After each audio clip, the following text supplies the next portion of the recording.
नमस्ते। तो आपने क्रिप्टो करेंसी के बारे में तो सुना ही होगा, पर क्या कभी सोचा है कि ये बनती कैसे है?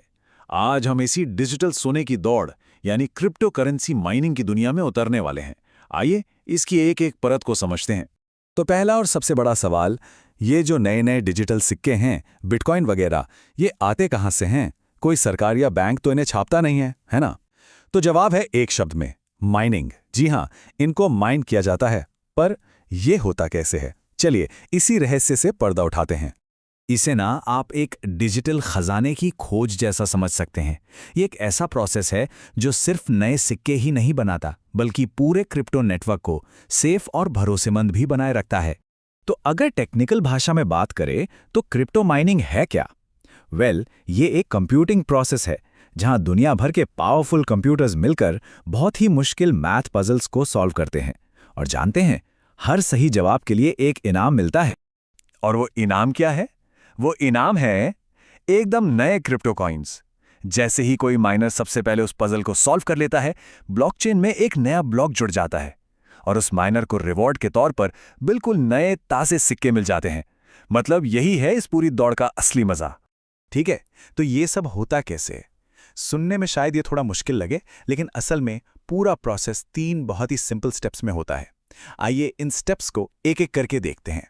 तो सबसे पहले माइनर्स नेटवर्क पर हो रहे सारे लेन देन को वेरीफाई करते हैं, मतलब पक्का करते हैं कि वो सही हैं। फिर इन सारे सही लेन देन को एक साथ इकट्ठा करके एक ब्लॉक बना दिया जाता है। और आखिर में आता है सबसे मुश्किल काम, प्रूफ ऑफ वर्क।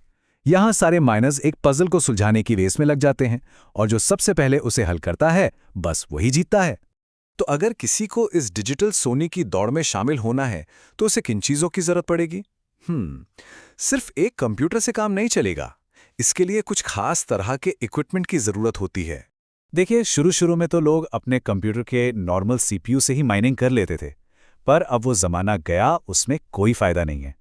फिर दौर आया जीपीयूज का, यानी ग्राफिक्स कार्ड का, जो काफी पावरफुल थे।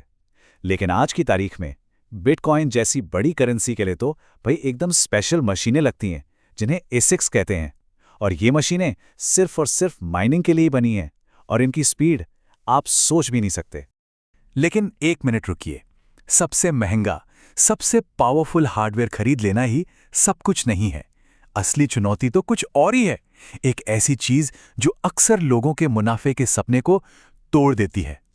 और अब हम पहुंच गए हैं सबसे सबसे जरूरी सवाल पर। क्या ये सब करने में कोई फायदा है भी? क्या क्रिप्टो माइनिंग आज भी प्रॉफिटेबल है? देखिए, प्रॉफिट कई बातों पर डिपेंड करता है। हार्डवेयर कितने का आया, क्रिप्टो कॉइन का मार्केट रेट क्या चल रहा है, और माइनिंग कितनी मुश्किल हो गई है। लेकिन एक चीज है जो इन सब पर भारी पड़ती है, और वो है बिजली का खर्च। ये मशीनें बेहिसाब बिजली खाती हैं। और ये सारी बात इस एक लाइन में एकदम सही तरीके से समझी जा सकती है। माइनिंग तभी फायदेमंद हो सकती है जब 2 शर्तें पूरी हों। एक, आपके यहाँ बिजली बहुत सस्ती हो, और 2, क्रिप्टो मार्केट में तेजी हो, मतलब सिक्कों के दाम बढ़ रहे हों। सच कहूं तो आज के ज़माने में अकेले माइनिंग करना बहुत ही मुश्किल, महंगा और हद से ज़्यादा कॉम्पिटिटिव हो गया है। बड़े बड़े माइनिंग फार्म्स हैं जहां हजारों मशीनें एक साथ चलती हैं। उन्होंने छोटे मोटे माइनर्स के लिए इस खेल में टिकना लगभग नामुमकिन बना दिया है। तो ये सब जानने के बाद एक सवाल तो बनता है। सोचिए जरा, अगर माइनिंग करनी हो तो सबसे बड़ी टेंशन क्या होगी? लाखों रुपए का हार्डवेयर खरीदना, या फिर हर महीने आने वाला वो बिजली का भारी भरकम बिल? इसका जवाब ही तय करेगा कि ये डिजिटल गोल्ड रश आपके लिए है या नहीं।